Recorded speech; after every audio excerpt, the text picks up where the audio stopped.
Hello everybody and welcome back to the channel. Today I'm going to be doing a 5-star book showdown from 2023. So instead of doing a video where I talk about all of my 5-star reads of the year, I decided instead that I was going to kind of organize them into a tournament bracket to see which one comes out on top. So I'm doing this before my list of top 10 reads for the year.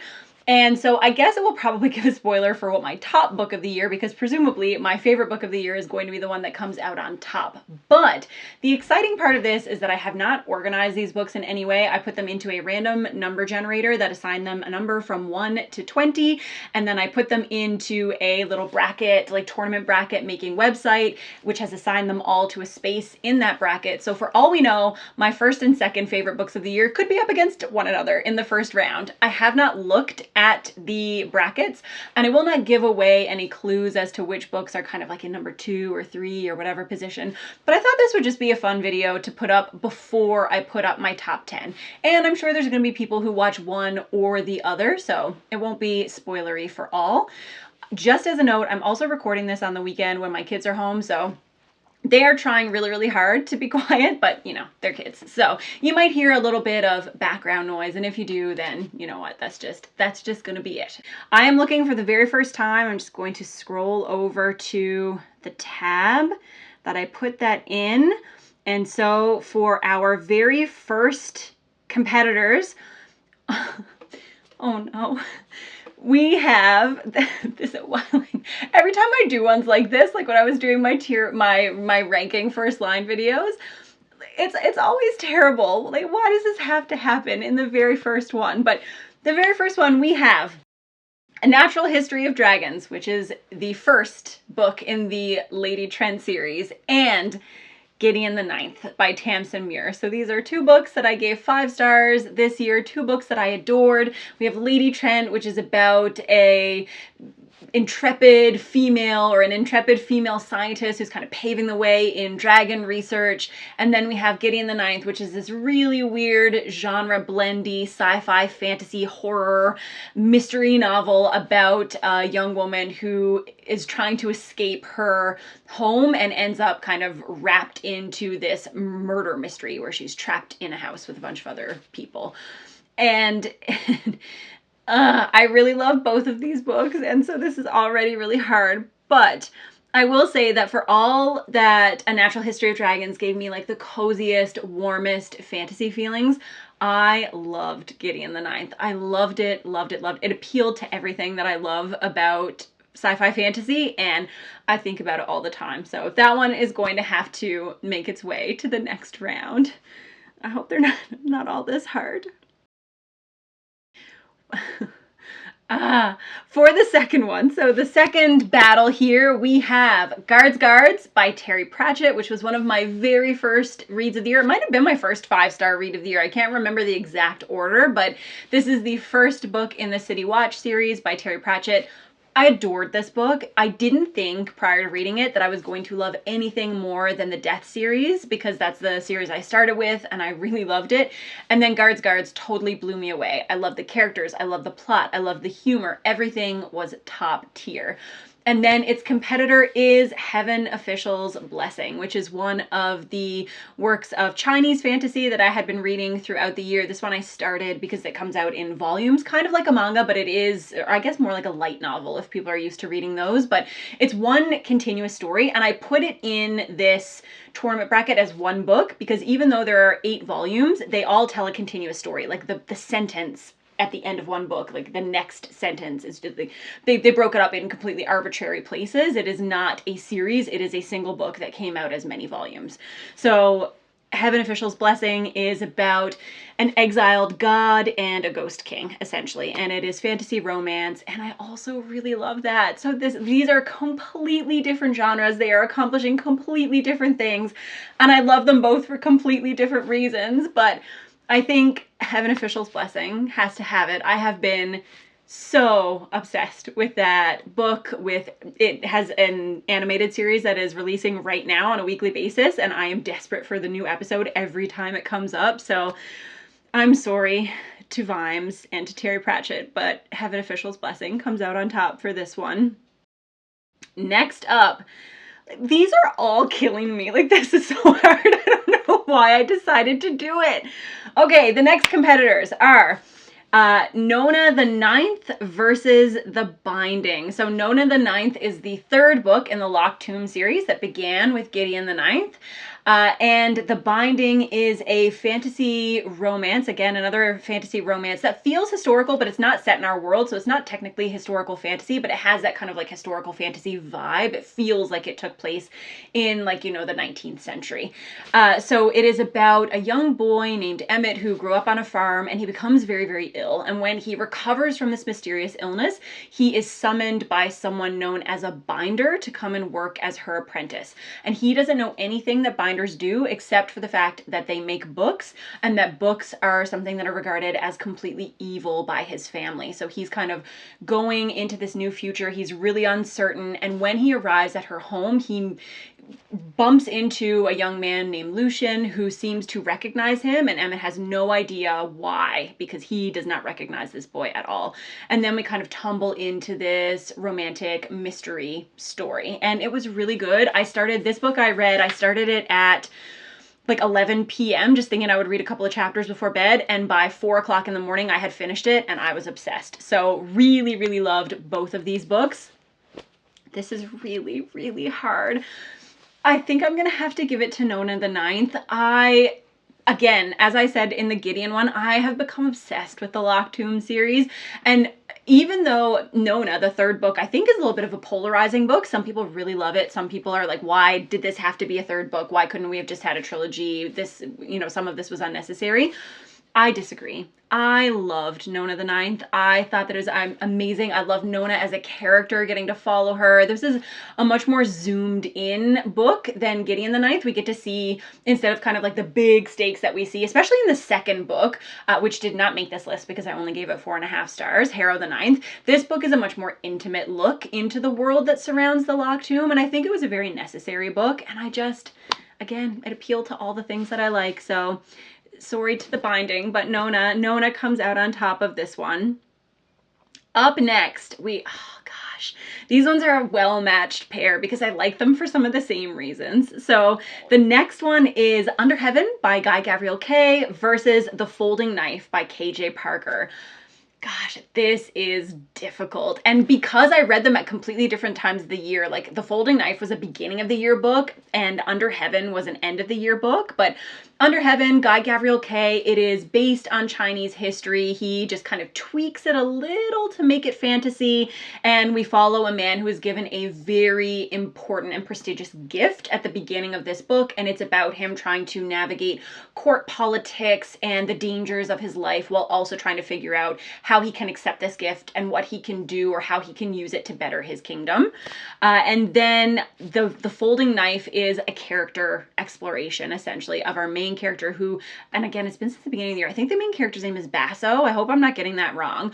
But he's a terrible person. He is an awful person who accomplishes great things almost by accident, just because he's kind of pursuing his own goals, but ultimately they contribute to the greater good, and he's such a fascinating character to follow.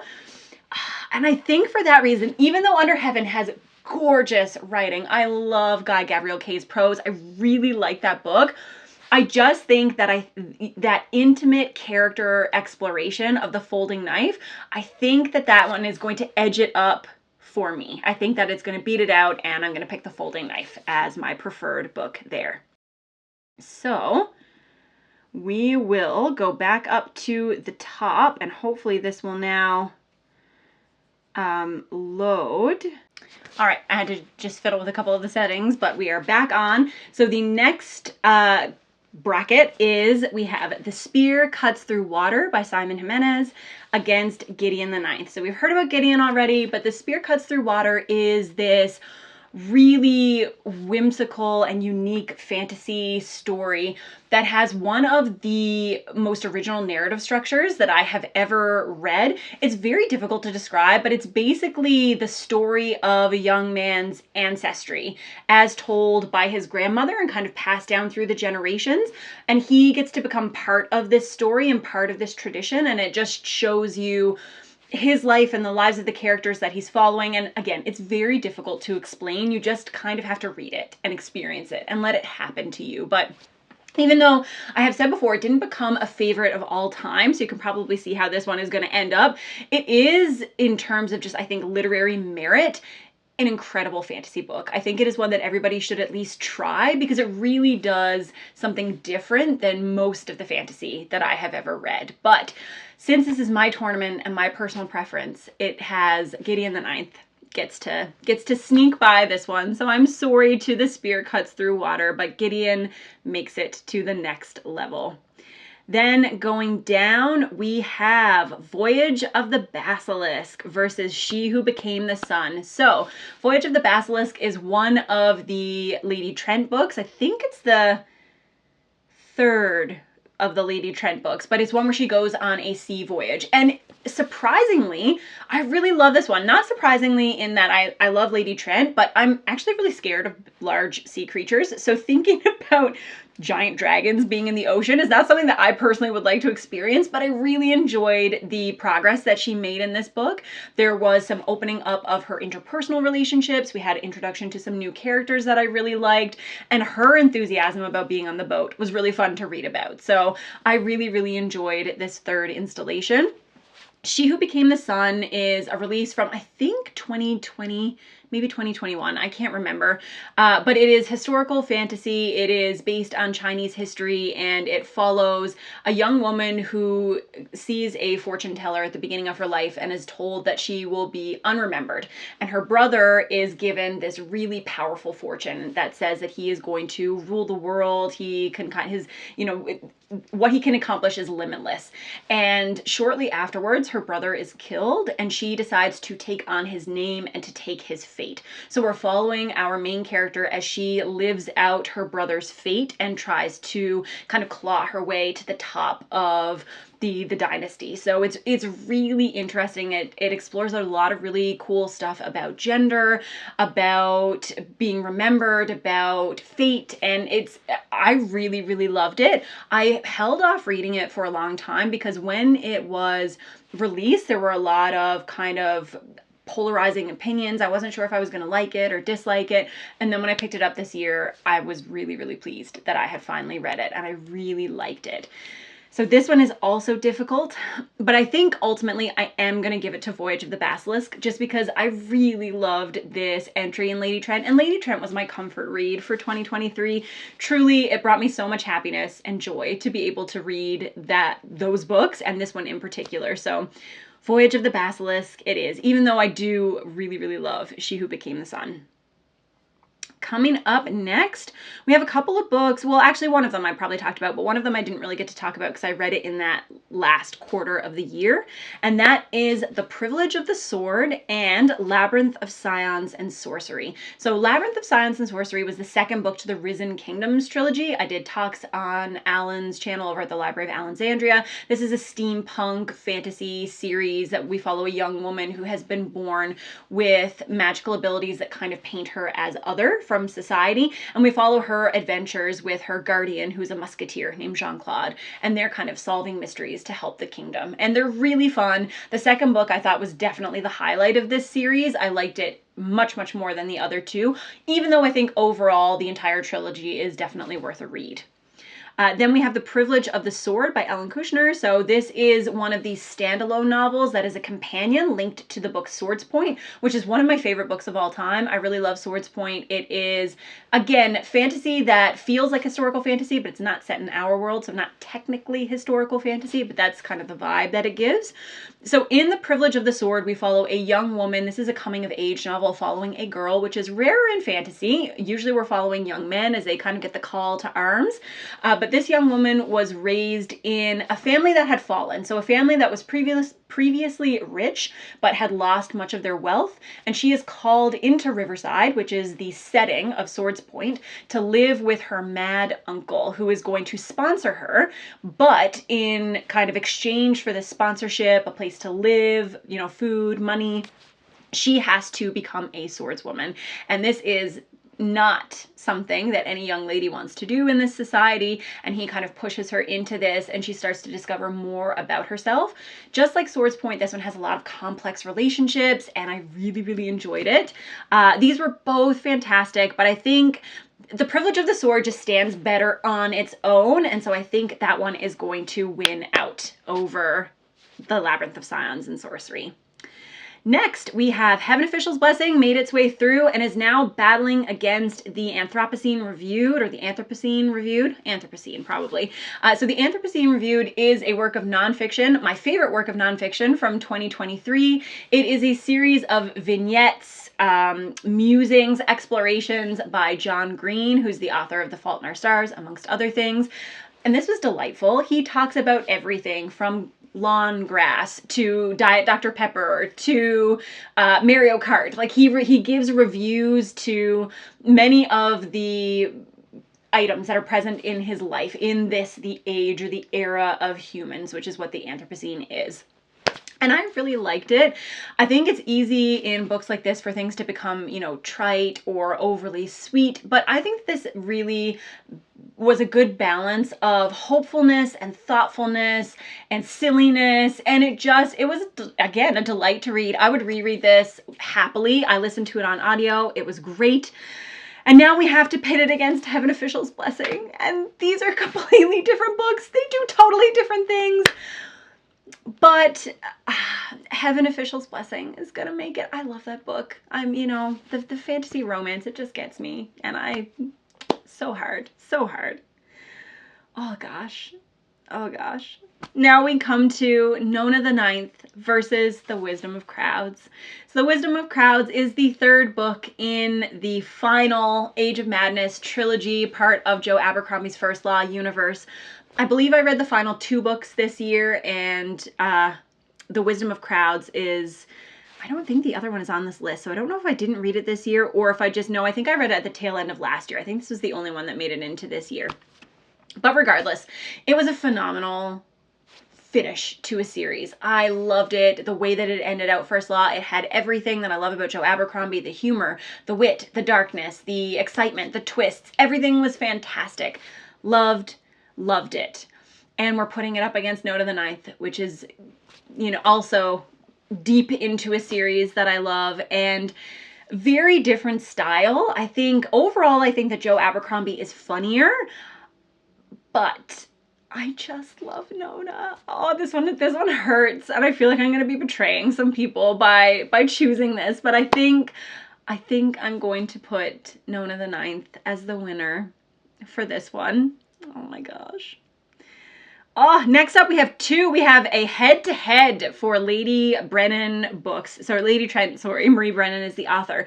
So we have 2 more Lady Trent books. Every Lady Trent book got a 5-star rating. Just as a spoiler alert, every single one is in this tournament bracket. But we have Tropic of Serpents, which I believe is book 2, where she goes into the jungle. And then we have Within the Sanctuary of Wings, which I believe is the last one. You're asking yourself, Sarah, how are you going to properly put these books against one another if you don't even really remember which one is which? I remember what happened in each one, but yes, I believe that is right. Yes. So, Tropic of Serpents, Within the Sanctuary of Wings. I like both of them. It's so hard. Maybe I should have put, you know, Lady Trent in as its own, just like one big sweeping series, because it was a 5-star series for me, but if I look back and I think about like which one stands out most vividly, even though Tropic of Serpents was earlier in the series, a lot of those moments still stand out a lot more brightly for me. So I think I'm just going to go ahead and say Tropic of Serpents right there. And I'm going to get Tropic of Serpents to go through. Coming up next, we're going back a little bit, back to the beginning of the year. So we have Ogres, the novella by Adrian Tchaikovsky, versus Project Hail Mary, which I don't think I have to tell anybody about that book, but man wakes up in space, isn't sure how he got there. I listened to Project Hail Mary on audio, and I think it might be my favorite audiobook of all time. I loved it. It was phenomenal. Excellent. So good. Ogres, conversely, probably my favorite novella of all time. It's written in second person, which sounds like it should be so bizarre and strange, but it works really well. I think both of them are absolutely worth reading. If you haven't read them, put them on your list. But we're going to go with Project Hail Mary. All right. I feel like I'm getting more decisive. Like I'm getting easier, she said, mistakenly. All right, then we have The Folding Knife versus In the Labyrinth of Drakes. So again, this is the final book of the Lady Trent series that I haven't talked about yet. Not the final one in the series, but the final one I haven't talked about. Versus The Folding Knife, which was our character study with this morally gray character. And I think I'm just gonna go for The Folding Knife here. I have a lot of Lady Trent, and Basso deserves it. Like, this is such a well-written book that I'm gonna give him the pass. I'm gonna give him the pass. So now we get up to the quarterfinals. So we have gotten, I don't need to give explanations for these anymore, so it can go a little bit more quickly. So we now have Gideon the Ninth versus Voyage of the Basilisk. Oh, this is so hard because I really love Lady Trent, but who we can? Gideon the Ninth. Gideon the Ninth is the one that's going to take this one. For the next rung on our brackets, we have The Privilege of the Sword, Coming of Age, my favorite fantasy trope of all time, versus Heaven Official's Blessing, the fantasy romance of my heart. This one, I wish I could explain how much this one hurts me, but I'm gonna go with Heaven Official's Blessing. The payoff of that story after following those characters for so long is so good. I love it. Oh no, what do we have? Next up, we have, oh, sorry, I scrolled too far. We have Nona the Ninth versus Tropic of Serpents. Oh, this one is a little bit easier, I think. I think Nona's gonna make it. I think Nona's gonna beat out Tropic of Serpents. Sorry, Tropic of Serpents, you are not my favorite Lady Brennan book. Why do I keep saying Lady Brennan? Lady Trent, you're not my favorite Lady Trent book, but Nona, you may or may not be my favorite Locked Tomb book. We'll find out maybe if they meet each other. Next up, the final quarterfinal, we have Project Hail Mary versus The Folding Knife. And even though I think that The Folding Knife is probably a more ambitious book overall, I think I like the technical writing a little bit better, I loved Project Hail Mary. It was so good. It was, like I said, my favorite audiobook experience. I'm pushing it through. Sorry, Basso, you have been overthrown. You've been defeated by a silly alien and a scientist. But Project Hail Mary, so good, so good. All right, we're getting up to the semifinals. So all the way at the top, we have Gideon the Ninth has made it all the way through. And Gideon the Ninth is coming up against Heaven Official's Blessing. This is so hard. This is so hard. I love Gideon. Gideon's one of my favorite fantasy characters of all time. She is the best. I love her. The humor, everything just works so well for me. Heaven Official's Blessing might be my favorite fantasy romance ever of all time. This is so hard. I think I'm gonna go with Heaven Official's Blessing. I am sorry, it hurts me. It hurts me to do this to Gideon, but there it is. There it is. I have done it. And then on the bottom bracket, we have Nona. So we have Nona the Ninth coming up against Project Hail Mary. And again, this is really difficult, but I think I am going to go with Nona. I'm going to do Nona over Project Hail Mary, which brings us to our final round. So all the way to the end, we ended up with Nona the Ninth. Love this book so much. Love Nona. Love the Locked Tomb versus Heaven Official's Blessing. Love this series. Love this romance. Gives me all of the butterflies, which is appropriate because butterflies are a recurring motif in this book. But at the end of the day, the book that comes out on top, my favorite 5-star read of 2023, the book that I think very few people who watch my channel are actually gonna like, so this isn't necessarily a recommendation for any of you, but rather just a representation of what I love, is Heaven Official's Blessing by MXTX, the Chinese fantasy novel that completely took over my whole heart and my whole brain over the last year. And that's it. That is my 5-star victor. That is the 5-star book that comes out on top. I can safely say that the books that made it through are not necessarily a representation of my top 10 now that I've seen these brackets and how this all fell. But you can feel free to make some recommendations for which of these 20 books you think are going to be my top 10. I did try to rank them in order from favorite to, 10th favorite. So please feel free to leave your guesses down below. Let me know which, where you feel I chose wrongly on this path, and I will happily see you in another video soon. Bye!